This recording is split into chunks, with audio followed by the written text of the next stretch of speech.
Hello everyone, welcome है आपका हमारे चैनल जीरो टू कॉमर्स में। और आज हम करेंगे फाइनल अकाउंट का एक क्वेश्चन, जो एक कंप्लीट क्वेश्चन होगा जिसके अंदर हम ट्रेडिंग, प्रॉफिट एंड लॉस और बैलेंस शीट तीनों ही चीज़ें बनाएंगे।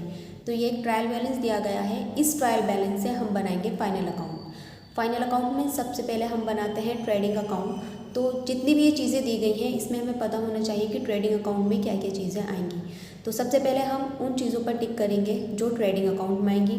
तो सबसे पहले दिया गया है स्टॉक हमारा ट्रेडिंग अकाउंट में आता है, इसलिए हम यहाँ पर टी लिख देंगे, ठीक है। उसके बाद परचेज, ये भी ट्रेडिंग अकाउंट में आती है। सेल्स रिटर्न, ये भी ट्रेडिंग में आती है। फ्रेट एंड कैरिज, ये भी ट्रेडिंग में आता है। मैंने आपको बताया था कि जितने भी हमारे डायरेक्ट एक्सपेंसेस होते हैं वो सब हमारे ट्रेडिंग अकाउंट में आते हैं।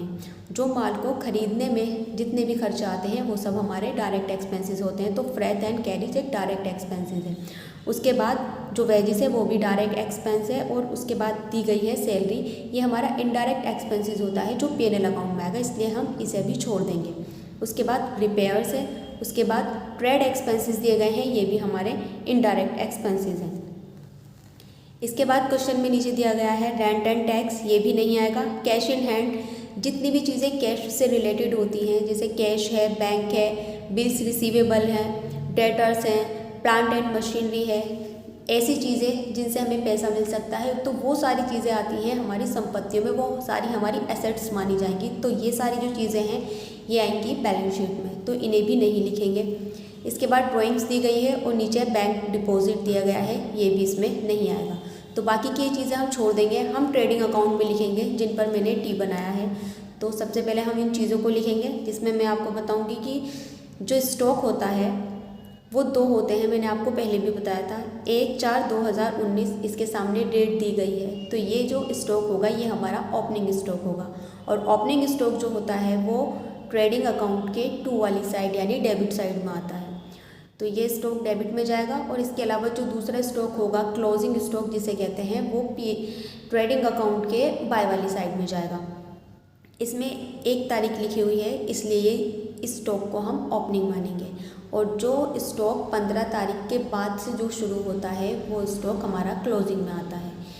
इस साइड में देखिए सन्ड्री क्रेडिटर्स दिए गए हैं, तो ये लाइबिलिटीज़ में आते हैं, इसे भी हम नहीं लिखेंगे। परचेज रिटर्न है, ये परचेज में से माइनस होगी, ये लिखी जाएगी, इसलिए इसके आगे टी लिख देंगे। सेल्स है, सेल्स भी ट्रेडिंग अकाउंट में आएगी, टी लिख देंगे। कमीशन है, कमीशन इनकम होती है, कमीशन रिसीव हुई है, क्योंकि जो ऊपर जो दिया गया है ये क्रेडिट बैलेंस की अमाउंट दी गई है, क्रेडिट में कमीशन दी गई है। इसका मतलब है जो चीज़ हमें क्रेडिट है हमारे लिए, मतलब कमीशन जो है वो ड्यू नहीं है, वो रिसीव है। तो कमीशन रिसीव हुई है तो इनकम होगी, तो ये प्रॉफिट एंड लॉस अकाउंट के बाय वाली साइड में आएगी। कैपिटल, ये लाइबिलिटीज़ में जब हम बैलेंस शीट बनाएंगे वहाँ आएगी।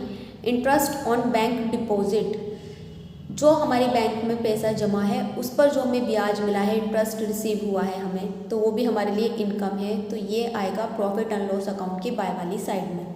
इसके बाद है बिल्स पेबल, ये लाइबिलिटीज़ है, तो ये लाइबिलिटीज़ वाले कॉलम में आएगी बैलेंस शीट में। तो हमने इसके अंदर से अपनी ट्रेडिंग अकाउंट की सारी चीज़ें छांट ली हैं। तो सबसे पहले हम इन चीज़ों को ट्रेडिंग अकाउंट में लिखकर ट्रेडिंग अकाउंट कंप्लीट करेंगे। तो ये ट्रेडिंग अकाउंट में हमने टू ओपनिंग स्टॉक लिखा 20,000 रुपये। उसके बाद परचेज 75,000 माइनस कर देंगे, उसके अंदर से परचेज रिटर्न जो आपको दी गई है 3,000 की, माइनस करने के बाद आएगा 72,000।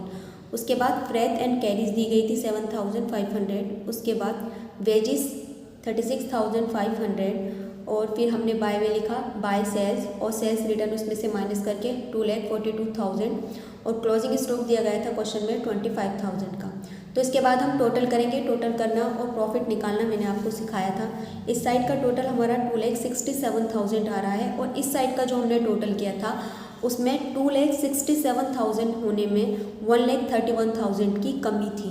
तो जो कमी थी वही हमारा ग्रॉस प्रॉफिट है, मतलब जो आपकी 2 वाली साइड थी उसकी अमाउंट कम थी। पहले आप 1, 2, 3, 4 इन 4 अमाउंट्स का टोटल करेंगे और इस 2,67,000 में से उसको माइनस करेंगे, तो आपके पास आएगा 1,31,000।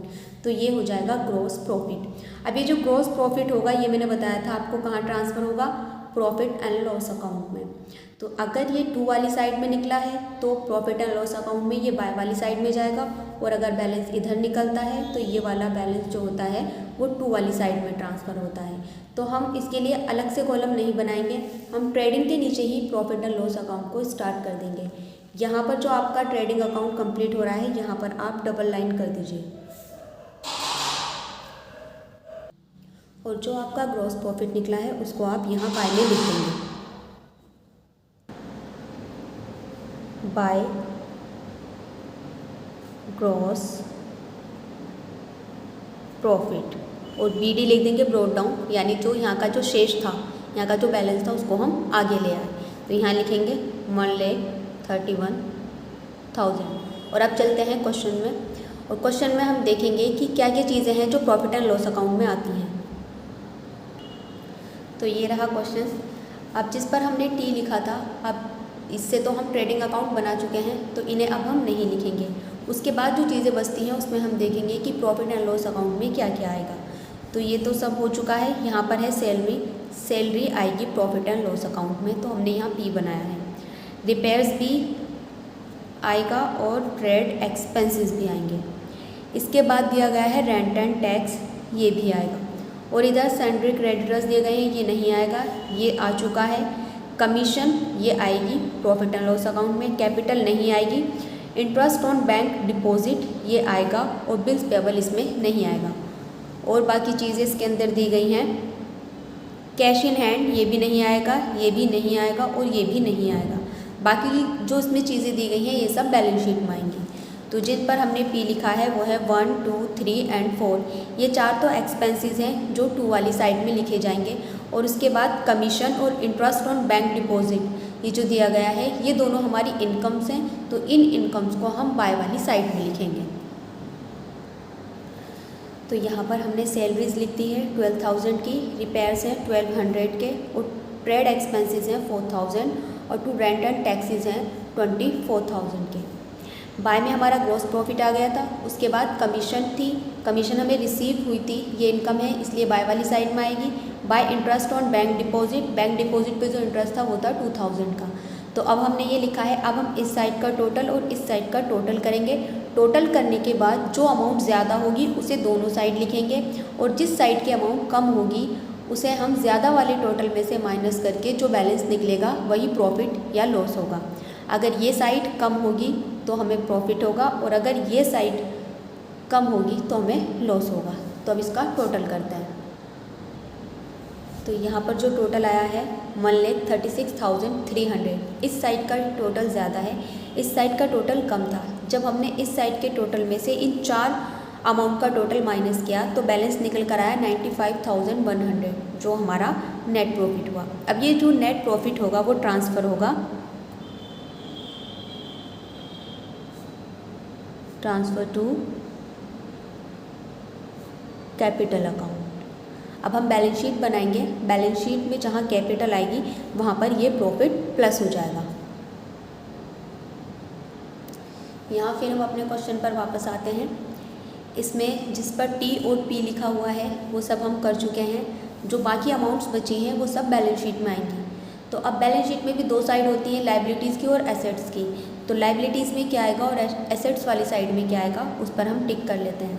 सन्ड्री क्रेडिटर्स दिए गए हैं, ये लायबिलिटीज़ में आएंगे। उसके बाद कैपिटल है, ये भी लायबिलिटीज़ वाली साइड में आएगी। उसके बाद नीचे बिल्स पेबल दिए गए हैं, ये भी लायबिलिटीज़ में आएगा।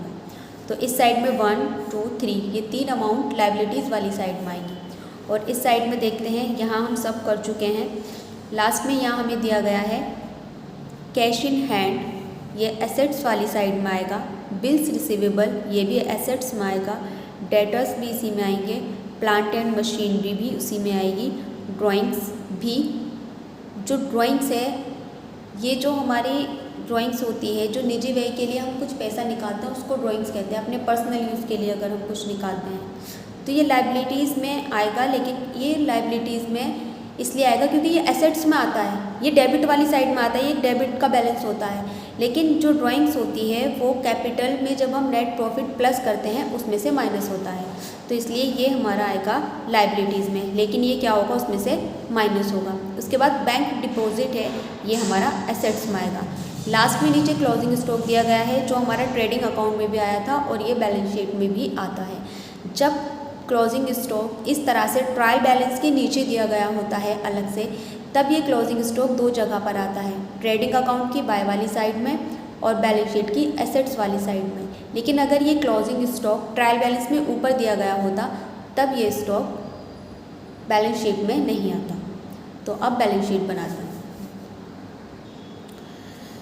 तो ये सब हमने एसेट्स और लाइबिलिटीज़ में जो चीज़ें थी वो सब लिख दी हैं। कैपिटल 1,70,000 रुपये की थी, उसमें हमने प्लस कर दिया नेट प्रॉफिट जो दिया गया था 95,100 रुपये यानी 95,100। दोनों को प्लस किया तो 2,65,100 आया। ड्राइंग्स दी गई थी जो मैंने आपको बताई थी कि इसके अंदर से माइनस होगी, उसको माइनस किया तो 16,600 रुपये इसमें से माइनस किए तो 2,48,500 ये हमारा लास्ट में आया। इसके बाद बिल्स पेबल हैं 6,200 और क्रेडिटर्स हैं 15,000 के। Cash in hand, bills receivable, debtors, closing stock, bank deposit, plant and machinery, जितनी भी अमाउंट दी गई थी वो सब लिख दी गई हैं। अब इन तीनों अमाउंट का टोटल करना है और इस साइड में जितनी भी अमाउंट दी गई है उनका भी टोटल करना है। दोनों साइड का टोटल बराबर आएगा तभी आपकी बैलेंस शीट सही होगी।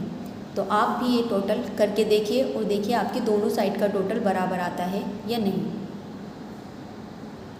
तो जब आप इसका टोटल करेंगे तो आपका टोटल आएगा 2,69,700 और इस साइड का भी टोटल यही आएगा 2,69,700।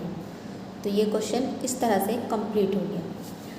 तो आपको ध्यान रखना है जो तीनों आपको फॉर्मेट बताए थे इनसे पहली वाली क्लास में, तो उन फॉर्मेट को आपको याद करना है कि टू वाली साइड में और बाय वाली साइड में क्या क्या चीज़ें आती हैं, कौन कौन से एक्सपेंसेस हैं जो ट्रेडिंग में आते हैं, कौन से एक्सपेंसेस हैं जो प्रॉफिट एंड लॉस अकाउंट में आते हैं।